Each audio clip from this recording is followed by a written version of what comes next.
धन्यवाद प्रेम शुक्ला जी। आप सभी का इस प्रेस वार्ता में अभिनंदन है, स्वागत है। बड़ा आश्चर्य का विषय है कि देश के 22 जगहों पर कांग्रेस पार्टी आतंकवाद के विषय में प्रेस कॉन्फ्रेंस कर रही है। जिस पार्टी का नींव तुष्टीकरण का हो और तुष्टीकरण के कारण से जिस प्रकार कांग्रेस पार्टी ने आतंकवाद का साथ दिया है, ये कहना अतिशयोक्ति नहीं होगा। जो हमने पुराने समय में भी कहा था कि कांग्रेस का हाथ आतंकवाद के साथ, जहां जहां आतंकवादी गतिविधियां हुई हैं हिंदुस्तान में, किस प्रकार तुष्टीकरण के राजनीति के कारण कांग्रेस पार्टी ने वहां आतंकवादियों का और आतंकवाद का साथ और समर्थन किया है, यह सूची बहुत लंबी है। और इस सूची में अगर सर्वप्रथम किसी उदाहरण को मुझे आपके समक्ष रखना होगा तो वो कांग्रेस की वर्तमान अध्यक्षा आदरणीय सोनिया जी जिस प्रकार फूट फूट कर रो पड़ी थी, बाटला हाउस एनकाउंटर में आतंकवादियों के लाश को देखकर स्वयं उनके मंत्री सलमान खुर्शीद ने बताया था, इसका विवरण दिया था सलमान खुर्शीद ने कि सोनिया गांधी 3 रात तक सो नहीं पाई थी और वो रोती रही थी। किस लिए रोई थी? क्योंकि आतंकवादी मारे गए थे। दुख होता है कि इस पूरे प्रक्रिया में कांग्रेस पार्टी ने जिसने हिंदुस्तान में आतंकवादी गतिविधियों को बढ़ाने के लिए एक आइडियोलॉजिकल प्लेफील्ड का काम किया, जिसने लोगों के मन मस्तिष्क के अंदर देश के विरोध में धर्म को लेकर एक उन्माद पैदा किया, उस आतंकवादी जाकिर नायक के साथ स्वयं सोनिया गांधी खड़ी थी, क्योंकि उनके पति राजीव गांधी के नाम पे डोनेशन लिया सोनिया गांधी जी ने। इशरत जहां को कौन भूल सकता है? लश्कर तैयबा LET ने इशरत जहां को अपना स्लीपर सेल का एक यूनिट बताया। LET ने उसे आतंकवादी बताया, किंतु सोनिया जी के कहने पर तमाम कांग्रेस पार्टी उसे इनोसेंट, उसे बेकसूर बताती रही। और भारतीय जनता के उस समय गुजरात के मुख्यमंत्री और उस समय गृह मंत्री आदरणीय अमित शाह जी के ऊपर जिस प्रकार का हमला कांग्रेस पार्टी करती थी, वो हमने देखा है। उस समय इशरत जहां के सामने खड़े रहना, इशरत जहां के साथ खड़े रहना, उसके नाम पर एक एम्बुलेंस भी चलाया था, शहीद इशरत जहां एम्बुलेंस सर्विस। ये तो कांग्रेस पार्टी के कारनामे हैं। और आतंकवाद को लेकर वो 22 स्थानों पर प्रेस कॉन्फ्रेंस करने की हिम्मत रखती है। यासीन मलिक, कश्मीर फाइल्स के माध्यम से वो नृशंस दृश्य जिसमें यासीन मलिक खुद बंदूक उठा करके बेगुनाह लोगों की हत्या करता है, और आपको याद होगा केवल हत्या ही नहीं करता है, प्रेस कॉन्फ्रेंस करके और साक्षात्कार अर्थात इंटरव्यू के माध्यम से कहता है कि yes I have killed Indians, मैंने हिंदुस्तानियों का अपने हाथ से खून किया है। उसके बावजूद यासीन मलिक को जिस प्रकार का पायदान यूपीए की सरकार ने दिया, तत्कालीन प्रधानमंत्री डॉक्टर मनमोहन सिंह के साथ खड़े होकर फोटो खिंचवाना, महिमा मंडित करना एक आतंकवादी का, ये हम सब ने देखा है। वो आज आतंकवाद को लेकर हमें घेरने की कोशिश कर रहे हैं। बुरहान वानी जिंदा रहे। बुरहान वानी को मारना नहीं चाहिए था। बुरहान वानी हेडमास्टर का बेटा था। बुरहान वानी गरीब परिवार से आता था। इस प्रकार के नरेटिव को कांग्रेस पार्टी ने फ्लोट किया था। बंधुओं, कोई तो कारण होगा जो हाफिज सईद जैसा कुख्यात आतंकवादी अगर किसी पार्टी से विश्व में प्यार करता है तो उस पार्टी का नाम कांग्रेस पार्टी है। उसने अपने एक इंटरव्यू में कहा था कि हिंदुस्तान में कुछ अच्छी पॉलिटिकल पार्टीज भी हैं, कुछ अच्छे पत्रकार भी हैं और कुछ अच्छे पॉलिटिकल पार्टीज भी हैं, कांग्रेस जैसे अच्छी पॉलिटिकल पार्टी। क्या कारण है जो आतंकवादी हाफिज सईद को कांग्रेस एक अच्छी पार्टी लगती थी? कोई तो कारण होगा ना, कोई तो सांठगांठ होगा। Yes, Hafiz loved Congress party because Congress protected them.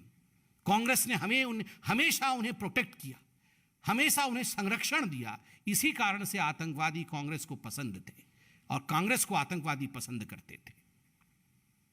आपको याद होगा जब याकूब मेमन की फांसी हुई थी, कांग्रेस के कई नेताओं ने उस पर किस प्रकार का माहौल बनाया था। शशि थरूर अंग्रेजी में और दिग्विजय सिंह हिंदी में चिट्ठी लिखते थे। शशि थरूर और दिग्विजय सिंह ने जिस प्रकार का माहौल बनाया था कि याकूब मेमन को फांसी नहीं होनी चाहिए, और कांग्रेस पार्टी ने उसे स्टेट स्पॉन्सर्ड टेररिज्म का नाम दिया। स्टेट स्पॉन्सर्ड टेररिज्म था, एक आतंकवादी जिसको तीनों लेयर ऑफ जुडिशियल सिस्टम ने, lower court, high court, supreme court, तीनों में फांसी होती है, जो निहत्थे हिंदुस्तानियों के मौत का जिम्मेदार था। उसके लिए कांग्रेस पार्टी जिस प्रकार से खड़ी थी, स्वाभाविक रूप से यह कहना अतिशयोक्ति नहीं होगा, कांग्रेस का हाथ आतंकवादियों के साथ। और जहां तक राहुल गांधी राजकुमार का सवाल है, जिसको अरुण जेटली जी ने बिल्कुल सही कहा था, the clown Prince of the Congress, Rahul Gandhi JNU में जाकर अफजल हम शर्मिंदा हैं, तेरे कातिल जिंदा हैं, हर घर से अफजल निकलेगा, तुम कितने अफजल मारोगे, हर घर से अफजल निकलेगा, इस प्रकार के बयानों का समर्थन करने वाले राहुल गांधी आज उन्हें शर्म आनी चाहिए। आज उन्हें अपने गिरेबान में झांकना चाहिए कि आतंकवाद को लेकर आप प्रेस कॉन्फ्रेंस करा रहे हैं। कांग्रेस पार्टी को आतंकवाद को लेकर एक माफीनामा, एक माफी करार लिखना चाहिए कि किस प्रकार से उन्होंने विगत इतने वर्षों तक, और खास करके जो 10 वर्ष यूपीए का शासनकाल 2004 से रहा था 14 तक, उस समय किस प्रकार उन्होंने आतंकवाद को बढ़ावा दिया है। बंधुगण, मैं याद दिलाना चाहूंगा कि जहां तक आतंकवाद का सवाल है, आप याद करिए वो 10 साल यूपीए के, उस समय हर एयरपोर्ट में, हर रेलवे स्टेशन में, मेट्रो के सामने अनाउंसमेंट होती थी कि बैठने से पहले आप जांच कर ले आप कहां बैठे हैं, आप देख लें अपने सीट के नीचे कोई बम तो नहीं रखा है। उस जमाने में इस प्रकार का माहौल था कि टिफिन का डब्बा कहीं दिख जाए तो वो टिफिन का डब्बा कम और बम ज्यादा नजर आता था। उस जमाने में स्कूटर कहीं अकेली खड़ी नजर आ जाए तो मान पड़ता था कि अभी ये स्कूटर फट जाएगा। इस प्रकार का माहौल पूरे हिंदुस्तान में बनाया गया था, खुद सरकार को अनाउंसमेंट करनी पड़ती थी। 2005 में याद करिए किस प्रकार जुलाई के महीने में राम जन्मभूमि के ऊपर हमला हुआ था। दिल्ली दिवाली के समय किस प्रकार 2005 के अक्टूबर में कितने निहत्थे लोग दिल्ली में सीरियल ब्लास्ट में मारे गए थे। काशी संकट मोचन अटैक मार्च 2006, फरवरी 2007 समझौता एक्सप्रेस ब्लास्ट, सीरियल बॉम्बिंग हुई थी उत्तर प्रदेश के अंदर, इंडियन मुजाहिदीन द्वारा 2008 में जयपुर में बॉम्बिंग, बेंगलोर और अहमदाबाद में जुलाई में बॉम्बिंग, सितंबर में दिल्ली में बॉम्बिंग। कोई एक महीना नहीं जाता था जिसमें बम नहीं फटते थे और लोग नहीं मरते थे। और आज हम कह सकते हैं कि नरेंद्र मोदी जी के शासनकाल में जिस प्रकार से एक बहुत बड़ा कंट्रोल आतंकवाद की गतिविधियों पे आया है, यह अपने आप में भारत को सुरक्षित करता है। बंधुगण, आप सभी जानते हैं कि पोटा का कानून भारतीय जनता पार्टी की सरकार आतंकवाद से निपटने के लिए लेके आई थी।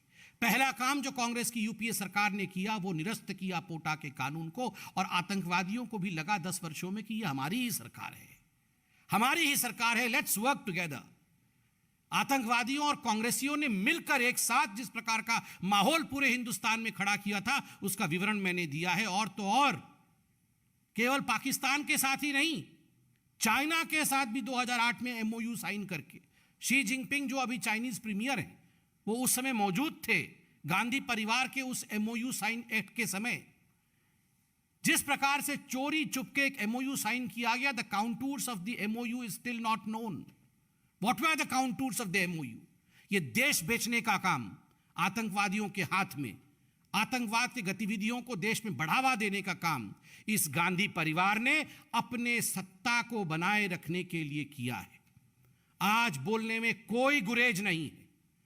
यह गांधी परिवार अपने आप को सत्ता में आरूढ़ करने के लिए अगर आतंकवादियों के साथ भी गठबंधन करना पड़े तो उससे भी ये नहीं चूकती है। यही इतिहास कांग्रेस पार्टी का रहा है जब से कांग्रेस पार्टी सत्ता में आई है। इसलिए राहुल जी,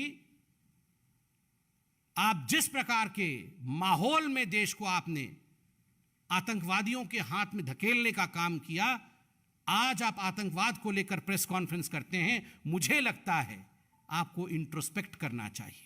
मुझे लगता है आपको अपने गिरेबान में झांकना चाहिए कि आखिर आप और आपके परिवार ने किस प्रकार से आतंकवादी गतिविधियों को हिंदुस्तान में बढ़ावा दिया है। बहुत बहुत धन्यवाद। कोई प्रश्न हो तो अवश्य पूछें। बहुत धन्यवाद।